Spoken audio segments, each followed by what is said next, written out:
Hi guys! Konting update sa aking business. Sa aking maliit na business. Nagawa ako, sobrang mabenta ngayon yung slime ko guys. Dinadagsa yung slime ko, pero konti na lang. So, update lang sa aking mga slime. Medyo maganda yung kitaan ko ngayon guys sa aking store. Sa aking mga paninda. Ito guys, oh. Sobrang mabenta ngayon ito. Tapos ito, itong mga, ayan, yung mga slime na yan. Kasi parang usong-uso siya ngayon. Alam niyo ba guys, yung mga bumibili niyan ngayon sa akin, yung mga batang binatilyo. Bumibili sila. Gugulat nga ako. Maya-maya, ubos na naman yung display ko. Kailangan ko na naman mag-display. Kaya yung ending, paubos na yung slime ko. Pero hindi pa ako makakabalik ng Divisoria kasi kukuntiin ko muna yung mga last na mga laruan na pinamili ko, 'di ba? Bago ako mag-ura-uradang punta ulit sa Divisoria. Yan natin tong natira sa akin na slime. Ito na lang guys yung slime ko. And hindi pa ako makakabalik. Tapos yung tig sa 10 ko, ubos na siya. Ito oh. Ubos na yun yung parang milk tea na tag 10. Itong isa na lang ang natira. Meron pa naman silang option. Pero tig 12 na to. Ayan oh. Ito, meron pa. So, mauubos yan pag naubos na yung mga palima-lima ko na slime.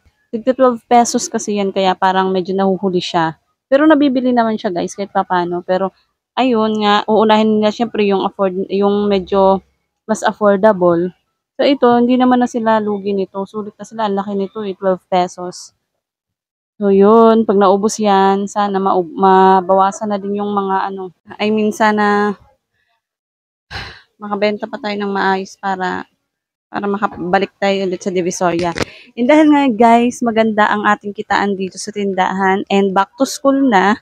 So, binili ko na ng bagong bag ang aking little girl. Actually, yung bag niya is okay pa naman, magagamit pa sana. Pero yung bag niya kasi, yung hinihila na para siyang luggage, meron siyang 4 na gulong. Kaya hindi talaga siya nahihirapan nun pag yun ang ginagamit niya. Kaya nga lang ngayon is grade 1 na siya. So, yung nila is hagdan na. Aakyat sila ng hagdan. So, parang hindi na advisable na gumamit pa siya ng may gulong. Kasi kailangan niya na naka-backpack. And mahirap naman kung yun ang gagamitin niya backpack, masyadong malaki. So, binili ko to siya guys sa Lazada. Available din to sa Shopee guys, itong bag na to. Pero, sa Lazada lang ako para maka-discount ako. Kasi marami na akong coins. Libo-libo na yung free coins ko sa Lazada. So, ayun. Papa-unbox ko sa kanya. Hindi alam ng anak ko na yun yung laman ng i-unbox niya. So, isusurprise ko na naman siya. Ganun talaga ang mga mommies. Mahilig mag-surprise sa kanilang mga little daughter, di ba? So, hi Pia! Meron kang i-unbox ngayon. Ready ka na mag-unbox ikaw? Ayan, hawak niya na pala, oh. Sige, unbox natin yan. Wait lang. So, ano ba to? Ano ba to i-unbox mo? Oh, hindi mo pa alam. Narinig niya kasi. Narinig niya pala yung sinasabi ko sa ano ba yan? Narinig mo pala? So, anong bag yan? May idea ka na kung anong bag to? Ay, squishy. Ay, squishy bag daw. Ito ay gagamitin sa school. Teka, ang init. So, gamitin natin itong may melody na cutter. Actually, ang character nitong bag na to is most requested niya. So, sana hindi kamali yung seller, no? Kasi di ba nga, may kanya-kanya silang character doon. Itong grupo na to ng character. Sana hindi kamali yung seller na yun. So, ngayon na-unbox natin sa Peng-Peng. Ako na yung ito ay katas ng paninda ni Mami. Maganda-ganda yung kitaan natin kaya nakapag-purchase tayo ng mga kailangan mo. Pumurot ako dun guys sa aking benta. Wait, parang kinakabahan ako. Bakit ganito yung color niya? It's color yellow. Pero sana box lang to. Baka mamaya mali yung kulay. Tiga na anak ko po. At sisilipin ko muna. Ay, thank you. Akala ko may ibang color. Oh my gosh, most requested niya kasi ito eh. Oh, okay. Ikaw na mag-open. Kinabahan ako dun ah. Pinky Potter. Mommy, thank you. My Melody.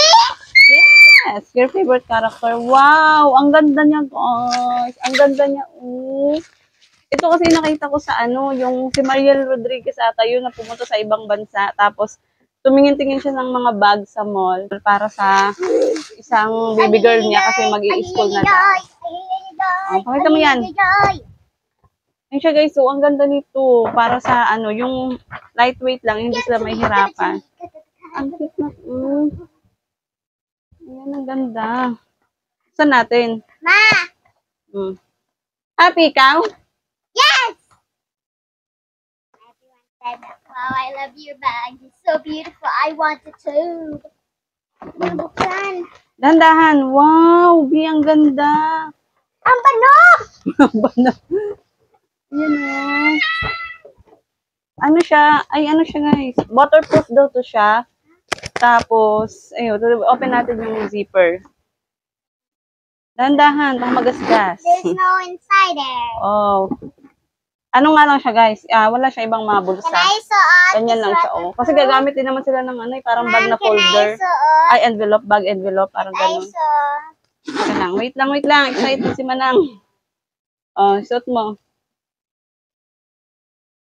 May adjustan naman yun. Oh, di ba? Oh, tayo ka dito. Tayo, para makita. Yan o, bagay na bagay lang sa ganitong size ng bata. Teka lang, i-adjust natin. Akala ko itong gulong guys is talagang ano siya. Thank you, Mommy. Ay, nahahaba siya. Nahahaba naman to. Itong parang ano. Thank you, Ma. Thank you. Pero yung gulong niya, design lang pala yung gulong. Eh, nalaman ko naman yun guys bago ko in-order. Na design lang daw. So, okay lang sa akin kasi hindi naman na... Ay, ito may cover pa. Yan ang Melody. Tanggalin natin yung plastic ngayon na pag gagamitin mo na. Teka nga. Lang.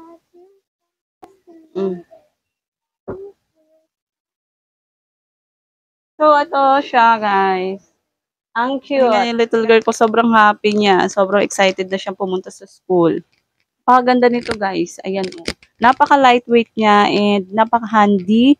Parang, ang ano niya lang bitbitin. Hindi siya yung bulky sa likod ng bata, lalo na pag maliit. Kasi maliit lang. Magsi 7 years old na yung little girl ko, pero ano lang. Hindi naman siya, sakto lang yung height niya dun sa edad niya. Pero yung katawan niya kasi, ayan, medyo payat lang siya. So, kailangan yung bag na susuot ng bata. Hindi yung talagang parang hirap sila, bulky. Ayan, oh. 7 notebooks meron sila. So, malaki pa yung space nito para sa 7 notebooks. And meron naman kasi sila laging bit-bit na, para siyang ano guys, yung folder, envelope na may handle. Doon nila ilalagay yung iba nilang mga gamit na, ano, ibang mga stuff na kailangan nila sa school. So, dito is notebook lang, baon. And then, yung pencil case niya. Ayan. Sobrang cute. Sobrang ganda. As in, ang ganda ng bag na to, guys. Katas ng aking, maliit na negosyo.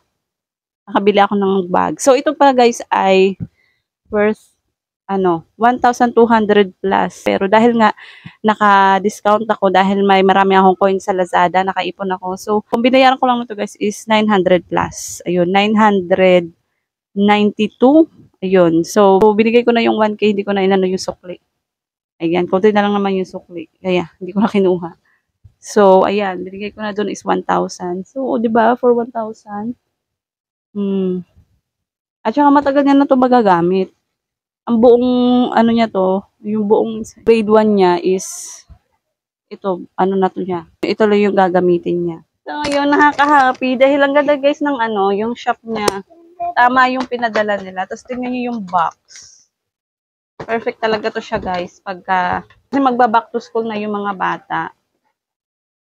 Ayun.